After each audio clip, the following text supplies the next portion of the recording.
যার টানে এত দূর থেকে ছুটে আসা তারই এখনও দেখা মিলল না। তো কোনো বাত নেই, এখানে দেখতে পেলাম না তো কী হয়েছে, সেই জন্য আমরা বেরিয়ে পড়লাম মানালিতে বরফ দেখার জন্য। তো এটা আমার অনেক ছোটোবেলা থেকে ইচ্ছে ছিল যে বরফ দেখতে যাব, তো সেই আশাটা আজকে পূরণ হয়ে গেল আমার। ওই যে দেখতে পাচ্ছ যে বরফগুলো দেখা যাচ্ছে, দেখো অনেকটা দূরে। তো আমি এটা গাড়ি থেকে ভিডিওটা বানিয়েছি। তো আমাদেরকে ওখানে পৌঁছতে হবে বরফ দেখার জন্য। তো তোমাদেরকে দেখো দেখাচ্ছি, এটা রাস্তা, পুরো রাস্তায় দেখো বরফে জমে আছে আর বরফকে কেটে কেটে সরাচ্ছে।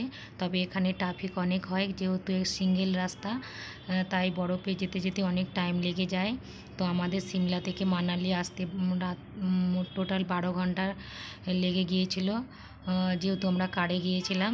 দেখো এই যে ট্রেনে করে কিভাবে রাস্তার মধ্যে দেখো বরফ সরাচ্ছে। যে আমরা মার্চ মাসে গিয়েছিলাম তখনও এত বরফ, তাহলে ডিসেম্বর আর জানুয়ারিতে কীরকম বরফ থাকে ওইখানে তোমরা বুঝতেই পারছো। আর ওখানে টেম্পারেচার 11-12 ডিগ্রির কাছাকাছি মানে আছে, কিন্তু বরফের জায়গায় অত ঠান্ডা নেই, মানে গরমের পোশাক না পরলেও চলবে। আর রোদ প্রচণ্ড ছিল, তাই গরম লাগছিল। দেখো আমি বসে বসে বরফ ঘাঁটছি। তো তোমরা চলে আসো, বরফ ঘাঁটবে তো।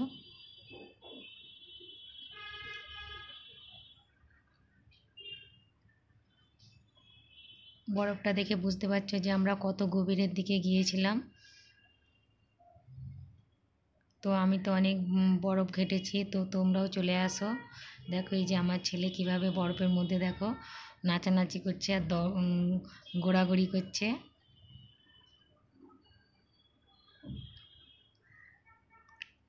সবাইয়েরই হয়তো আমারও মতন ইচ্ছে আছে যে বরফ দেখার। তো তোমরা যারা আসতে চাও তো মানালিতে আসতে পারো, গরমের টাইমে আসলে অনেক ভালো লাগবে। আর এখান থেকে দেখো পুরো সিনারিটা লাগছে যেন কাশ্মীর, দ্বিতীয় কাশ্মীর। তবে কাশ্মীর আর মানালির মধ্যে অনেক মিল রয়েছে।